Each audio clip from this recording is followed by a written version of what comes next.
Hello everyone, Massive Daz here, and I'm doing a little bit of a review of Before Your Eyes. I just played it on PSVR2. There is a full playthrough of the game on the channel. It's like an hour and 20 minutes, no commentary. Just you can just want to watch it or have a peek or sort of thing. It's there. I live streamed it, and we've done a few videos. We've done them private and then put on the channel and stuff after editing tiny of some thumbnails and that sort of thing. But I'm getting a little bit off topics because Before Your Eyes, if you've listened to any of the podcasts that we've done or some of the VR content that I've done, this is one that I've been looking forward to for quite a while now when it was announced for PSVR2.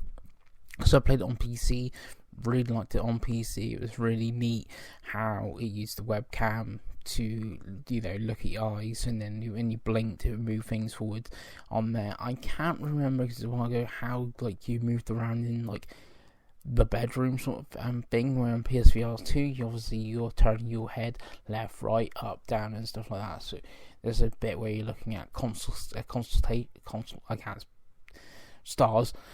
You're looking at stars, and you put your head up in the the air to look at the stars and stuff like that, or you're turning to the left to look at your mobile phone and stuff like that. I can't remember how that was done in PC because obviously you couldn't really do that because obviously your eyes wouldn't be tracked on the screen because you'd be moving away from your webcam sort of thing. But yes, that definitely adds on PSVR, and then obviously uses the eye tracking of the PSVR2. So when you do blink, when there is scenes, not all the scenes, because I remember when this game came out, there was jokes that all the game could be speedrun quite quickly.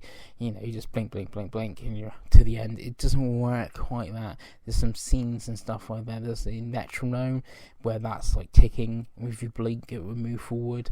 And there's a few things where you do like I say, look at the stars, and you look with your eyes and stuff at the stars, and then you can link them together. So it's very much where you are in the room in reality. Also how it works, I think, is quite well. There's no movement or anything in the game. Again, on PC you didn't really move. I can remember you must have had to move up and down some way to look at stars, or your phone to the left, but obviously it was again mostly game, so it works things well because you can just sit down, and in the game your character Benny can play the piano, so he sat down playing the piano, you're sat down, so it works. So I think it's going to be one if use Gizmo Dave, he doesn't stop talking channel. If he came over and I showed him something on PSVR2, something like Gran Turismo 7 would be great to show him from a graphical standpoint. This game is also on PS5. This is what it looks like on PSVR2. Doesn't look great. You can move your head around the interior, that sort of thing, and obviously you can raise the controller or your steering wheel if you had one. Great that, but I think that sort of thing could put a lot of people off, and VR motion sick, especially jumping in right away. This game just being static, I think is a great experience for PSVR and PR. And just one of the other things I talked about somewhere on the channel, there was no sort of experiences at launch, which I know a lot of people don't like that term, and if you kind of funny, for instance, they were really positive on Before Your Eyes, but then they've gone there's just lots of experience on PSVR1, and I had a quest briefly, and there's experiences on there, like animated movies you'd move around in VR. There isn't much of that on PSVR2 at the moment. This kind of falls into that category. Is very narrative driven. I think Gone Home and that sort of thing. Trying to think of others like Oxenfree, even though that's played in a different perspective, stuff like that. It's much more the narrative side of thing. The gameplay is second to the story, but this is a case where the VR does help with the narrative. It definitely evaluates the title higher to than it was on PC. This is like the definitive version of the title. If you got a PSVR2, I would definitely try to check it out. I think it's like £11 normal price. I think I pre-ordered it when it was still on that PlayStation Plus discount, because like I said, it's one of those games where I've played it before, wanted to see how it translated in VR, and it translates fantastic. It's weirdly the first PSVR game I have finished, or PSVR2 game I should say I finished. Unfortunately, we talked about this on the podcast, and that I've not had as much time as I wanted to play PSVR2 thing. So definitely, this was like a great thing. It's only like hour and 20 minutes long. I actually finished it twice, so going for some of the trophies. One of the trophies is 0%. It makes the platinum also 0%.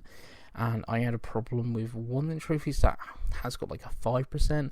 I know they mentioned, and again, I'm going to go back to Kind of Funny, because I watched their podcast where they talk about that game. Like, they had a problem with the trophy as well. The devs are aware of it, from what I can tell. Looking at I presume it's a Reddit post or somewhere. There's a post somewhere where they're aware of the problem with trophies, but I did finish it actually twice. There was a choice in the game. There was 2 trophies linked to it, and that sort of thing. So I definitely will even go back again to try to get the platinum, because it looks like it actually be an easy platinum as well. I think there's like 12 trophies including the platinum, so not many. And it's like that sort of thing, like finish twice. So there is a chat to select, and that's all good. That thing, but it's not a game where I'm going to say, oh, wait until it's fixed, because the game itself is, perfectly fine. You might not even care about trophies and stuff like that. I don't even know how long this patch might be. I might have even forgotten about the game.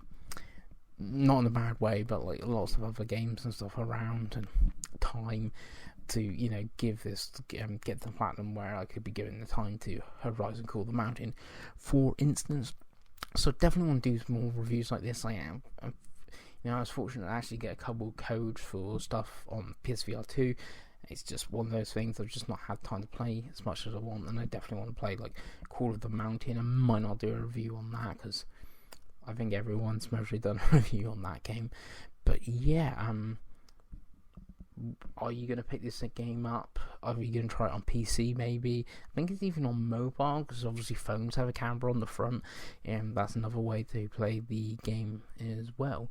Anyway, I've been Massive Das, and I'll see you again.